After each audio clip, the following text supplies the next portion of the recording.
মৰমৰ ছাত্ৰ-ছাত্ৰীসকল, আশা কৰোঁ তোমালোক সকলো কুশলে আছা। আজি তোমালোকৰ কাৰণে লৈ আহিছোঁ এটা অকণমানি সাধু। সাধুটোৰ নাম হৈছে সতৰ্ক ঘোঁৰা। এসময়ত এখন অটব্য অৰণ্যত এটা সিংহই বাস কৰিছিল।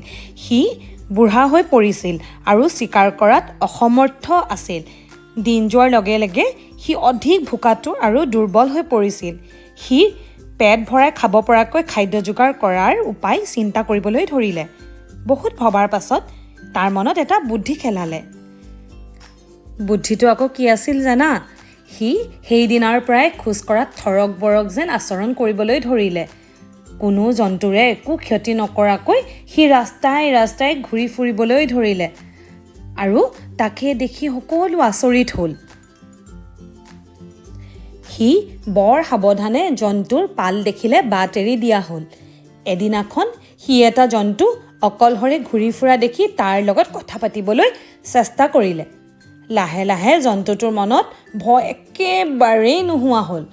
যেতিয়া জন্তুটোৱে ভয়ভীত পাহৰি সিংহৰ অধিক ওচৰলৈ আহিবলৈ ধৰিলে, সিংহই এদিন তাক জপতিয়াই বধ কৰিলে আৰু ভক্ষণ কৰি পেলালে।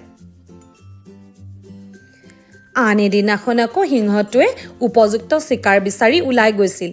বহুত দূৰ অনাই বনাই ঘূৰাৰ পাছত সি এজনী ঘোঁৰা দেখিবলৈ পালে আৰু তাইৰ লগত কথা পাতিবলৈ যত্ন কৰিলে। সিংহই ক'লে, সখী, মোৰ লগত এটা যাদুকৰী ঔষধ আছে। তাৰে যিকোনো বেমাৰ নিৰাময় কৰিব পাৰি। তোমাৰ যদি কিবা অসুখ আছে মোক কোৱা। তেতিয়া ঘোঁৰাজনীয়ে ক'লে, মোৰ খুৰাত বৰ বিষ হৈছে। যদি তোমাৰ দৰৱে ইয়াক ভাল কৰিব পাৰে মই নথৈ সুখী হ'ম। ঘোঁৰাৰ কথা শুনি সিংহ বৰ আনন্দিত হ'ল, কিয়নো আৰু এটা চিকাৰ তাৰ কবলত পৰিছে যে।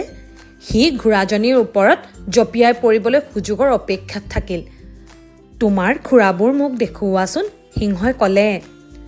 এই বুলি সিংহটো ঘোঁৰাজনীক খুৰা পৰীক্ষা কৰাৰ চলেৰে পিছফালে গ'ল। হঠাৎ সি ঘোঁৰাজনী জপতিয়াই ধৰিবৰ কাৰণে প্ৰস্তুত হ'ল। কিন্তু ঘোঁৰাজনীও কম সতৰ্ক নাছিল দেই। তাই সিংহৰ চালনাৰ উমান পাইছিল। তাই পিছ ঠেং দুখনেৰে সিংহৰ মুখত প্ৰচণ্ড লাঠি মাৰিলে। সিংহটো চিত ভেলেঙা খাই পৰি গ'ল আৰু ঘোঁৰাজনী দৌৰি পলাই গ'ল। ঘোঁৰাজনীয়ে নিজৰ সতৰ্কতাৰ বাবে কেনেকৈ সিংহৰ কবলৰ পৰা ৰক্ষা পৰিল দেখিলা? সেইবাবে আমি প্ৰত্যেক সময়তে সতৰ্ক হৈ থাকিবৰ বাবে চেষ্টা কৰিব লাগে।